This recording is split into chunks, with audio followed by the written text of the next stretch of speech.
اور اب کچھ خبریں کھیل کے میدان سے۔ سلطان ازلان شاہ ہاکی ٹورنامنٹ کا فائنل آج شام 5:30 بجے پاکستان اور جاپان کے درمیان کھیلا جائے گا۔ ملائیشیا کے شہر ایپوا میں جاری 30ویں سالانہ ازلان شاہ ہاکی ٹورنامنٹ میں آج پاکستان اور جاپان کی ٹیمیں میدان میں اتریں گی۔ قومی ٹیم نے 2011 میں آخری بار ازلان شاہ ہاکی ٹورنامنٹ کے فائنل میں جگہ بنائی تھی۔ پاکستان نے ایونٹ میں 5 میچز کھیلے ہیں اور ٹیم نے کامیابی حاصل کی ہے۔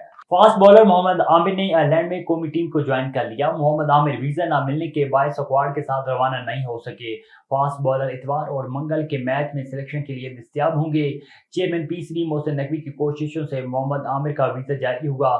آئرلینڈ کے خلاف T20 سیریز کے بعد قومی اسکواڈ 15 مئی کو لیڈز انگلینڈ پہنچے گا، جہاں میزبان ٹیم کے خلاف 22، 25، 28 اور 30 مئی کو 4 T20 میچز کھیلے جائیں گے۔ قومی کرکٹ ٹیم کے آئرلینڈ کے ہاتھوں پہلی T20 میں شکست پر احمد شہزاد نے طنزیہ ٹویٹ کر دیا۔ قومی ٹیم پر تنقید کرتے ہوئے احمد شہزاد نے لکھا کہ وہ پوچھنا یہ تھا کہ آج بھی بینک اسٹرینتھ چیک ہو رہی تھی، اسٹرینتھ بھی کبھی آزما لیجیے۔ ڈبلن میں کھیلے گئے پہلے T20 میچ میں آئرلینڈ نے پاکستان کو 5 وکٹوں سے شکست دی اور 183 رنز کا ہدف آخری اوور میں حاصل کر لیا۔